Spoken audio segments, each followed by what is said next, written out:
Olá, meus amigos, vamos ao estudo da lição número 6, a parte de quinta-feira, falando sobre Jesus, o sacerdote perfeito.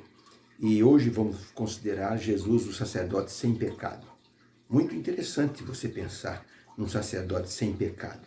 Um sacerdote que podia oficiar sem nenhum tipo de culpa.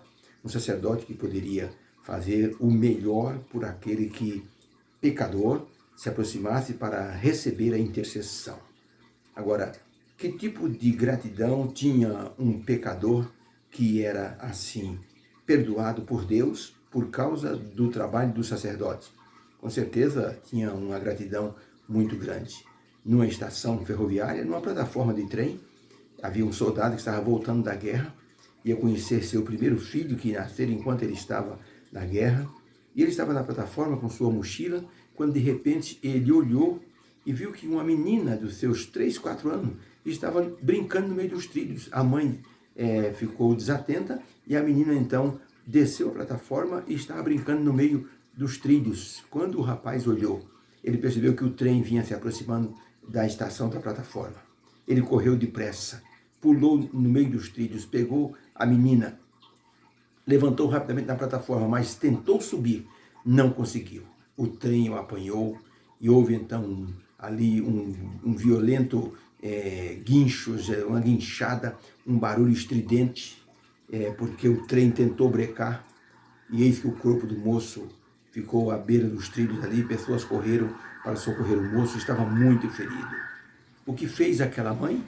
Aquela mãe, indiferente ao sofrimento e aos ferimentos do soldado que salvara a vida da filha, ela simplesmente pegou a menina pela mão e então se dirigiu para um dos vagões, entrou sem a mínima assim compaixão pelo moço que salvara a vida da filha. Isso podemos dizer que se chama ingratidão. E o que dizer do ser humano quando o ser humano olha para o Calvário, vê Jesus como o grande sofredor, o que tomou o lugar do pecador, e mesmo assim a pessoa não se comove, não deixa o coração ficar assim enternecido pelo sacrifício feito? Também é uma ingratidão.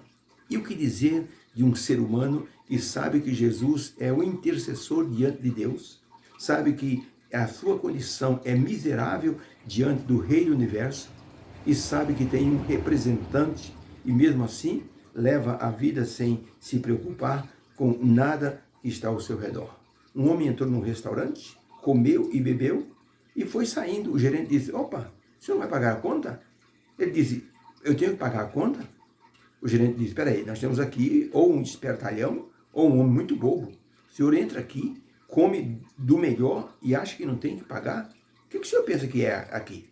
Então a pessoa olhou e disse: realmente eu tenho que pagar mesmo? O gerente disse: o senhor vai ter que se explicar numa delegacia. Quer dizer, a pessoa alheia às obrigações que tem que fazer, não existe isso. Então o cristão real, sincero, verdadeiro, ele tem que pensar nessas coisas. Ou seja, a nossa vida nesta terra não é apenas uma aventura. Nós não estamos em uma colônia de férias. Nós estamos, assim, num campo de batalha. E, logicamente, não podemos, assim, nos dar ao luxo de ficar apenas pensando em prazeres e sem pensar em nossas obrigações. Não podemos ser como o homem do restaurante, que, quer dizer, vive a vida e recebe do bom e do melhor e não dá nada em troca. Ingratidão se chama isso. Por isso que a ingratidão, pelo que Deus nos fez através de Cristo, é ainda pior do que um ser humano que recebe um benefício e não agradece. O Senhor Jesus morreu por nós, para que todas as pessoas que vêm ao mundo e olhem para Jesus como Salvador, recebam então a salvação e a promessa de vida eterna.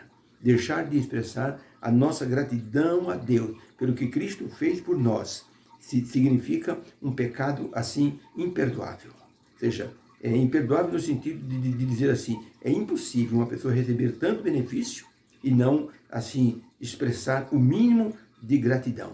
Ele é o nosso advogado, ele é o nosso amigo, ele é o nosso sacerdote, sem pecado diante de Deus. Alguém com todas as prerrogativas para nos livrar da condenação. O sacerdote, no tempo do Velho Testamento, era uma pessoa que tinha que viver uma vida santa, pura, Pense bem num sacerdote no tempo assim, de Israel. Como essa pessoa tinha que viver uma vida pura para representar as pessoas diante de Deus. A pergunta é, você conseguiria ser um sacerdote? Uma sacerdotisa? Teria condições de vida pura para viver diante de Deus como um sacerdote? Representar uma pessoa?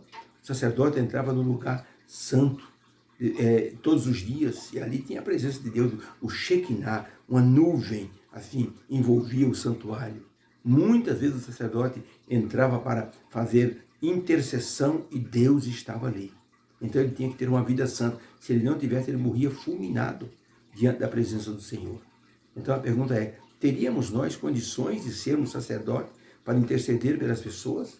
Uma pessoa com uma vida pura, santa, imaculada?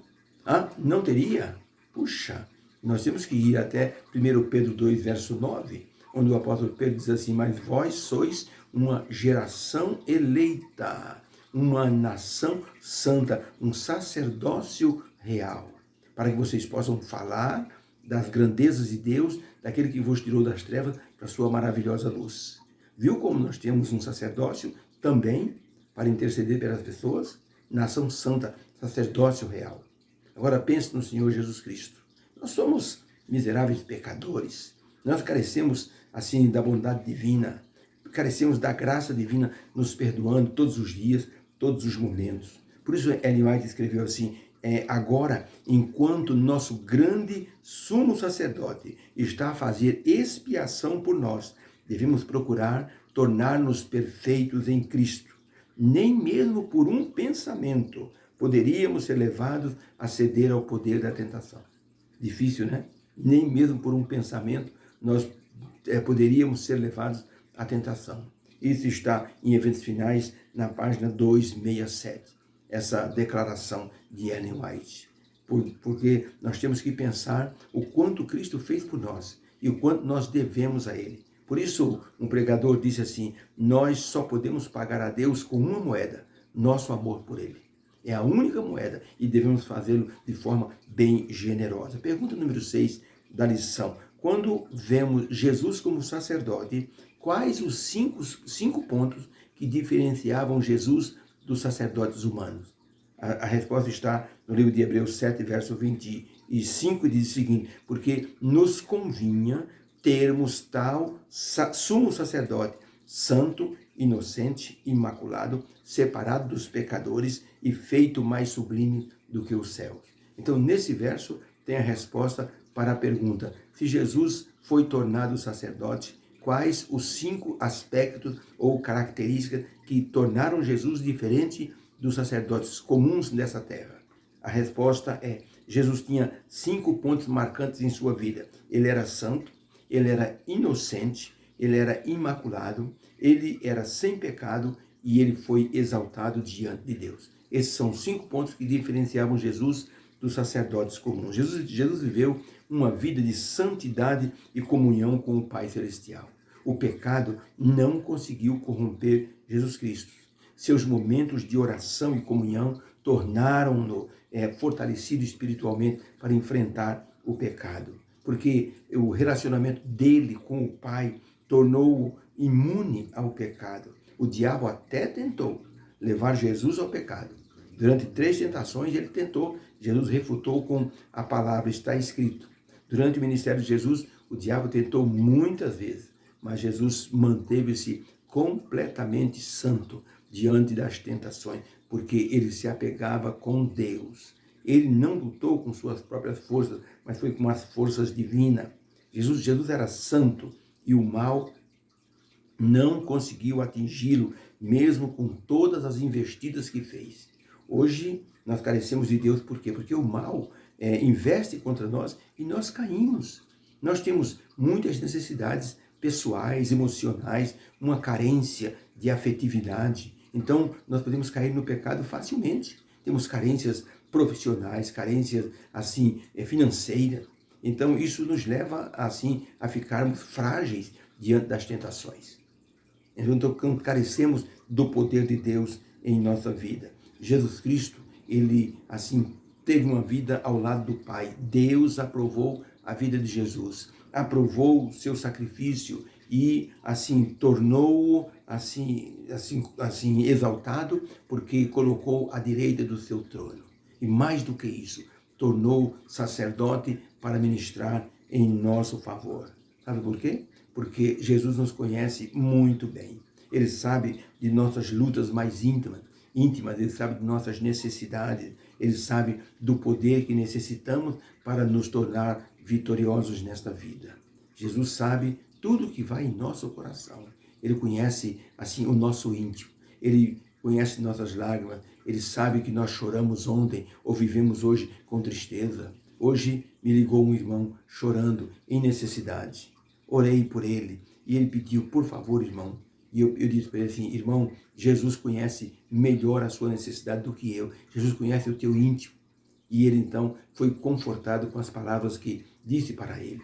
Então eu pensei assim, Jesus nos conhece tão bem que eu não preciso nem dizer para ele. Ele me conhece, ele conhece você. Conhece suas emoções, suas tristezas, suas necessidades, suas intimidades, as suas carências emocionais. Por isso ele se tornou o sumo sacerdote sem pecado. Isso que é o melhor, sem pecado. Por isso nós temos que ter assim uma expressão de alegria em nosso rosto. Um hindu perguntou para um cristão, que tipo de creme, de óleo vocês usam no rosto? Vocês cristãos. Então o cristão disse, nós não usamos óleo nenhum. O hindu disse, vocês usam algum tipo de óleo, de creme, porque o rosto de vocês, cristãos, é um rosto brilhante.